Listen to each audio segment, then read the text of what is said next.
Hey guys, it's Ghosdee. Welcome back to my channel.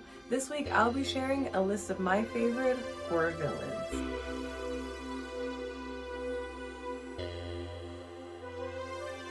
It has been a summer of solid horror releases.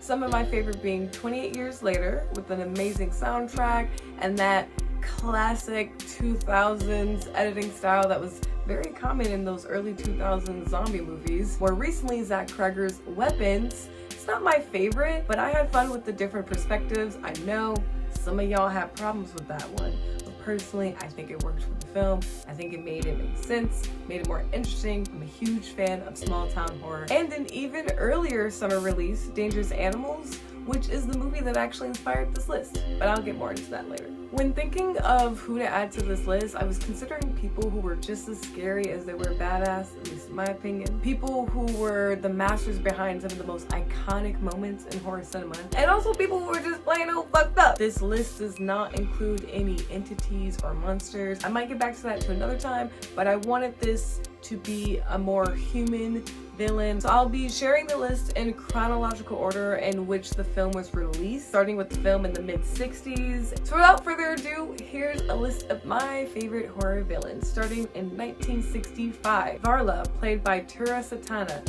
in Faster Pussycat Kill Kill, directed by Russ Meyer and written by Jack Moran. In this satirical sexploitation film, three go-go dancers decide to have a joyride in the middle of the desert, and that joyride turns into a whole ass kidnapping and murder spree. The head of this whole little group is Varla. She immediately assumes the HBIC role. First of all, the fit, the body.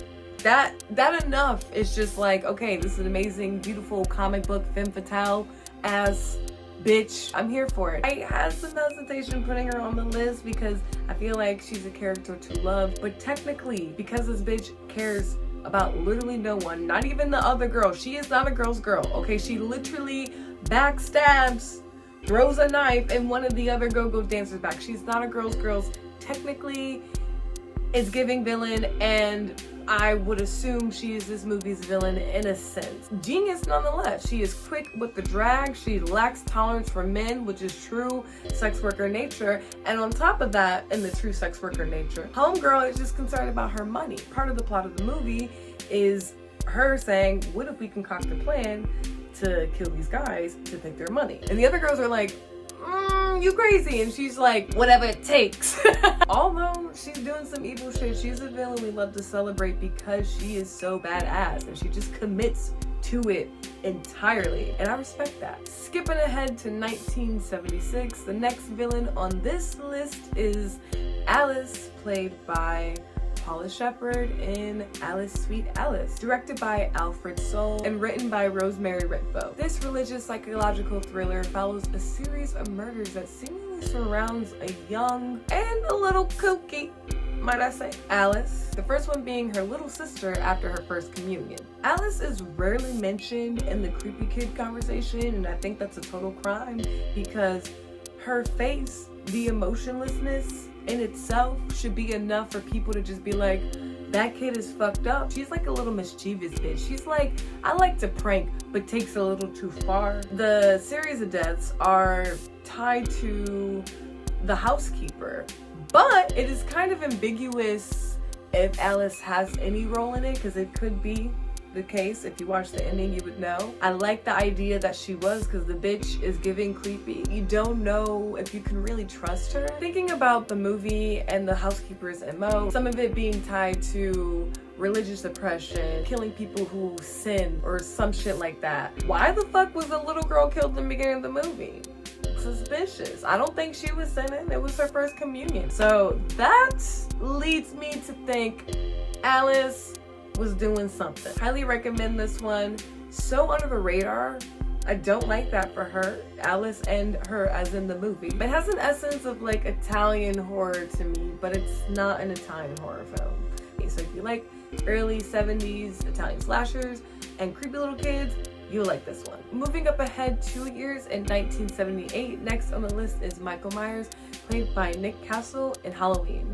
Directed by John Carpenter and written by John Carpenter. In the town of Haddonfield, 15 years after young Michael kills his sister, this nigga come back killing more people. When I think of terrifying, I think him. I think The Shape, just creeping around, not saying shit, killing with no reason. No reason, no rhyme, you just there. One of my favorite Michael Myers things and a recurring visual kill throughout the series is the stab the body against the wall, look at the guy, head tilt. That is my man. We gonna skip ahead a little bit to the 90s, where the next character on this list is Annie Wilkes, played by our girl Kathy Bates in Stephen King's Misery. This was a last minute ad, I'm not gonna lie, because I was like, I need to add something else. You know, I don't have a 90s film on here. And I remembered, I fucking love Misery. Partially because of this bitch right here, this psychotic Stockholm Syndrome ass. Where do I even start? Do I start with the hobble scene? You're never gonna forget this bitch knocking this nigga's fucking foot off with a mallet like he deserved it. Because what? Because he killed off her favorite character in the books that he was writing. The audacity of this bitch. She takes being a mega fan to a whole other level. Like, if I had to make a spectrum of crazy psycho fans that I don't trust, keep them away from me, from like least scary but still pretty scary to most scary, her being right here. This is like Disney adults and Taylor Swift fans. If I lose followers, I don't give no goddamn shits about it, because this is my spectrum. Taylor Swift fans are definitely very close to would kill someone. I know it. Annie Wilkes is the real deal when it comes to crazy psycho fans. Do not take notes, just watch the movie. The next person on our list is not warm in the slightest. This bitch is just straight weird. We're moving all the way ahead to the 2000s. This character is Asami Yamazaki, played by Aihi Shina in Audition. Directed by Takashi Miike, written by Daisuke Tingong. Audition seems to have fallen under the radar in the torture porn conversation over the years. This was like the poster child for torture. My Baby Saw seems to have taken that title, which is great. But let's not forget Asami, let's not forget Audition. So if you're not familiar with this movie, this is a J-horror film where a lonely widow has this terrible idea to find a wife, where he sets up a fake audition. Through that, he meets this beautiful young lady who's a ballet dancer. Everything seems so great until he wakes up one day and she's over him with needles and all these little gadgets and gadgets to torture him. And Asami, she's not like, ooh, I want to kill. She's like, I want to make your life hell. She has a thing for amputating them, taking a part of them. In some analyses, they say that is directly tied to her story, particularly her past and relationship with men. She is the queen of sadism. The joy that she gets when she is using a thread to remove this guy's leg, the things that she is saying, the smile on her face, that would never leave my eyes. Also, this is a book, and I've talked about both the book and the movie on my channel, so if you're interested in either of those things, go check them out. If not, watch the movie at the least, because it's fucking good. Speaking of iconic, torturous amputee scenes, this next person is probably the only no-brainer on this list if you know me. It is John Kramer, aka the Jigsaw Killer, played by Tobin Bell in Saw, directed by James Wan and written by Lee Vanell. In this first movie, Adam and Lawrence wake up in a bathroom and they don't know why. They don't know who put them there. All they know is that they have to play a game by this Jigsaw Killer, who at the end of the movie we find out is laying on the goddamn floor the whole time, and it's John Kramer. Jigsaw's philosophy is so well thought out. It's not bad. I mean, it's not great. It's rooted in some existential morality. I could see a person who is grieving come to these types of conclusions. We have to give him credit. He generally is targeting bad people. At some time, he was just straight up targeting cops. Spiral is like straight ACAB. They were like, summer of 2020, we got you. We got you. The only one I don't really fuck with is Addison. Addison is not a bad person because she's a sex worker and did drugs. No, that's not her problem. That's a world problem. That was my only thing. But generally, he's going for bad guys. He's going for cops.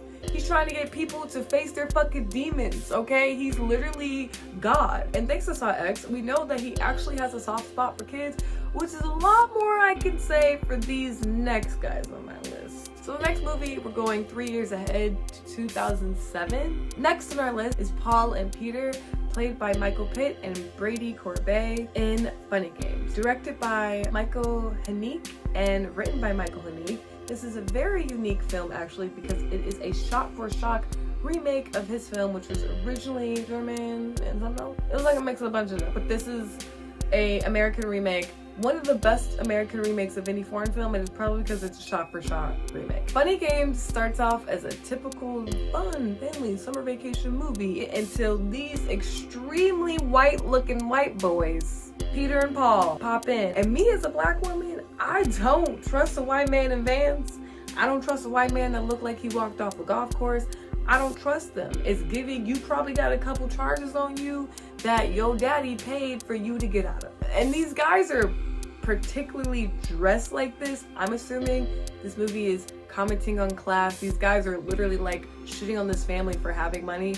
And I think they're dressing that way to make fun of them. This is kind of satirical, but really this movie is just super fucked up. The acts that these guys has this family do will have you feeling like you need to take a shower after watching this movie. This is something I shouldn't be seeing. Not because of any extreme tortures, gore, but just the fucked up-ery of it all. That is on my list of most disturbing movies that I will probably never watch again. I might stand by that because that was a very bleak ending and I didn't like the way that I felt when that movie ended. And like I said, they killed the kid, if I'm not mistaken, in front of their goddamn parents. You just don't do that. You just don't shock parents with the shotgun to their fucking kid's head. You don't do it. The next person on this list is a lot less fucked up and a lot more fun, I would say. It's Esther, played by Isabella Fuhrman in The Orphan. Esther is cunning, audacious, and fucking ruthless. And she basically has the superpower to shapeshift from being an adult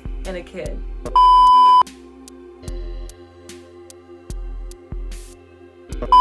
Like I said, she isn't quite as sick as some of the other people on this list, but she still is pretty badass. And some of the things that she's doing in this first movie, some of the lies that she's telling, and the way that she's deceiving people, the way that she fucked up that kid on the playground. Yes, Esther is that girl. Now, the next person on this list isn't as scary as some of the other people. She's just full on psycho simply because of the lengths that this girl will go to be famous. Some of those things being kill all her friends and her fucking mom. If you're a millennial horror head, you probably have already guessed it. It's our girl, Jill Roberts, played by Emma Roberts in Scream 4. I really wanted to add Jill to this list because she is in one of the most recent iconic horror scenes where she's beating herself the fuck up at the end of Scream 4. Jumping in on the wall, ripping her hair out. This is like an exaggerated version of what villains do were doing. But that was light work. They could never do what this queen was doing, okay? She really had to convince the people that she was a victim, okay? Victim complex to the max. And Jill was ahead of her time. She was like, if I gotta make it in this world, I gotta be famous. I gotta have a story. I gotta have a story and tell my story on the internet. Y'all need to watch me live. And that's literally what everybody's doing now. Jill was doing that, but y'all wasn't killed. That's why this bitch is on this list. And I don't even like Emma Roberts. I don't. I think she's a bad actress. But this, for some reason, this character, this spoiled little white bitch, she ate. And it's probably because that's just who she is in real life. This next film brings us to current mid-2020s. The character being Tucker, played by Jai Courtney in Dangerous Animals. I fucking love this movie. It was my favorite summer release, but then I watched 28 Years Later, and that's actually my favorite summer release. Once a zombie girl, always a zombie girl. Dangerous Animals is really up there because it's this classic summer flick mixed with the creature feature, all centered around this serial killer who's obsessed with sharks. Is he just weird or is he psycho? That is Tucker all the way. It's like, is he just really obsessed with sharks, or is this man gonna kill me? He's not only gonna kill you, he's gonna adopt you. We can see that he's been collecting, he's done this. There's a point in the film that reveals that he's collected quite a few people, but he traps you, hangs you over a fucking shark-like bait, and records it like a little home video. That's one of the things I loved about this film and that character. I love a passionate person that's like, let's turn my craft into a craft. Out of the history of villains, I think I've yet to see a guy who has a kink for upholstering people over sharks and watching them get chomped away. It's a pretty unique kink to have. Well, that's all I have for you guys today. If you liked my list, you can follow it on Letterboxd. You can also keep up with some of my recent reviews. I have a weapons review up, I have a 28 Years Later review up, Dangerous Animals review up. I might be back with another list. I might be back with a review. I don't know, but I will be back next month. Until then, I'll see you in the next video.